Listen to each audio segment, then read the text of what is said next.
best, worst content. Who, what, it must be. Who, what, it must be. Divine.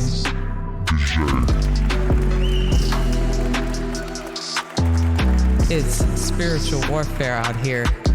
It's spiritual warfare out here. That's why we must stay protected and equipped with these self-healing affirmations with a twist. Best, worst content? Oh yeah, that's the brand. That's the foundation to this healing journey. That not great, not good enough, but you fuck with it content. I am not my diagnosis. I am not what I've been through. You can beat me verbally, physically, mentally, emotionally, but you can't destroy me. I rise up, weathering storms no matter what. What's going on, everybody? Welcome to your self-healing affirmations with a twist. I'll be your host, and I go by Divine DJ. Just a quick rundown of the schedule. Affirmations will be posted at the beginning, middle, and end of the week. So Monday, Wednesday, Friday. Each week we'll have a different theme to give more context to the affirmation. And be advised, this content is for a mature audience. Our current theme of the week is dealing with grief and loss. Our affirmation for today is acceptance. Acceptance, what is it? The act of taking or receiving something offered. There are people that make acceptance sound so easy. For me, it's a hard thing to do because it comes with removing emotions to a degree, and I'm a very emotional person, right?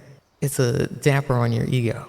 Acceptance in certain situations is accepting defeat, or at least that's what it feels like.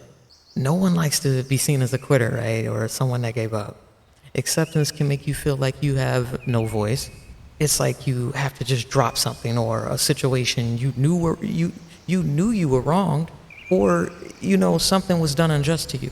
The abuse or attacks that I've endured, throughout my time have been mainly on display. And when I say display, I mean out in the open where others could see or others have been around.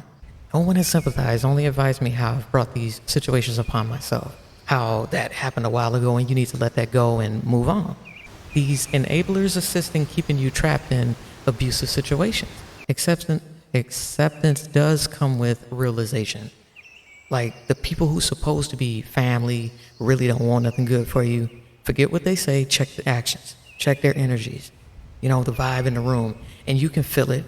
If you really tap in, you'll be able to feel it. It oozes off of them. Friends, I guess, have no true value unless you're benefiting or taking care of their problems. So they're really not your friends, right? Accepting the reality that you're just an option and that the guy you've been with for 7 years doesn't really like you, just tolerates you. Because something or someone in those streets was worth way more to just throw away what I thought was something. Acceptance is a lose-lose battle with lessons and healing properties. No one's truly a winner in a situation. Acceptance is just a common ground. It does a lot for the reflection that I'm always speaking of. You do gain strength from the pain and the realization, even clarity. We have to learn to accept things at face value. Waiting around to see if what you're seeing is temporary is just going to lead you to your own demise because you've been shown. Try and find peace, comfort, and forgiveness in your time of acceptance. Don't be bitter. Don't be a hater. Take accountability for anything you've contributed to and release it.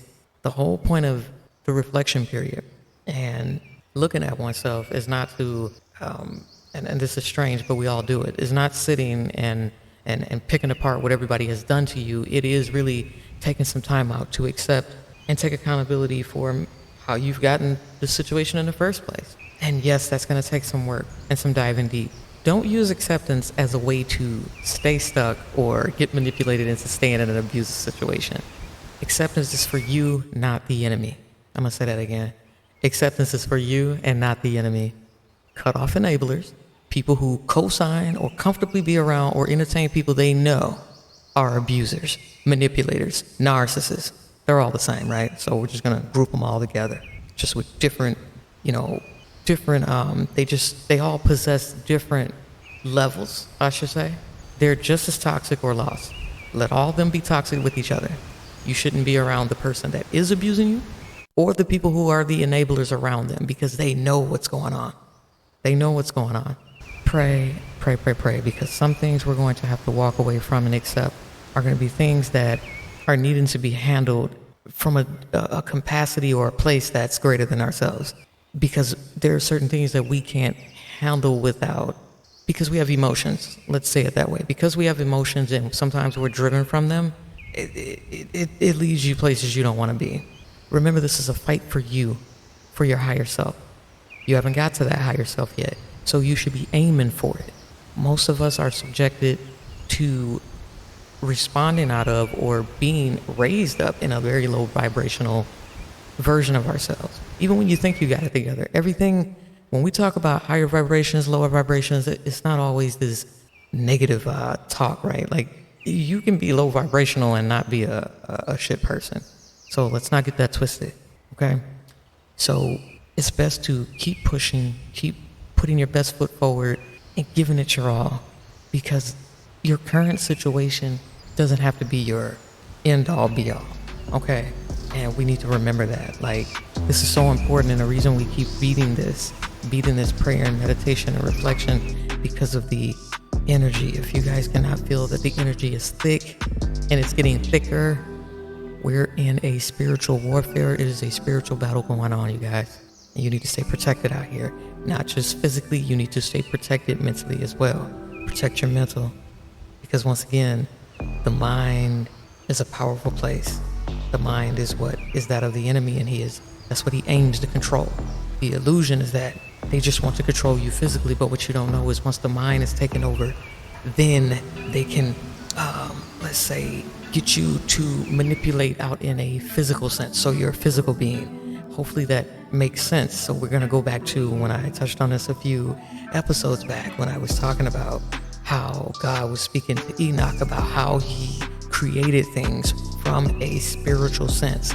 It started in his mind, and then he brought it into the physical. That is the same way. Don't forget that the enemy is that of a high-ranking angel. He is fallen. It is fallen. Okay? Remember that. All right? Until we meet again, do your best. Do your best to aim for positivity. I know it's getting a little repetitive, but we got to keep saying it. Say it to yourself. Say it in the mirror. If you can watch Candyman, well, what's the other one that you say 3 times and stuff like that? Say those things, not Candyman, but, find something positive and say in the mirror, just like, yes, you can, yes, you can, yes, you can. We got this, we got this, we got this. All right? And so we meet again. Know that it's one love is for self. Peace.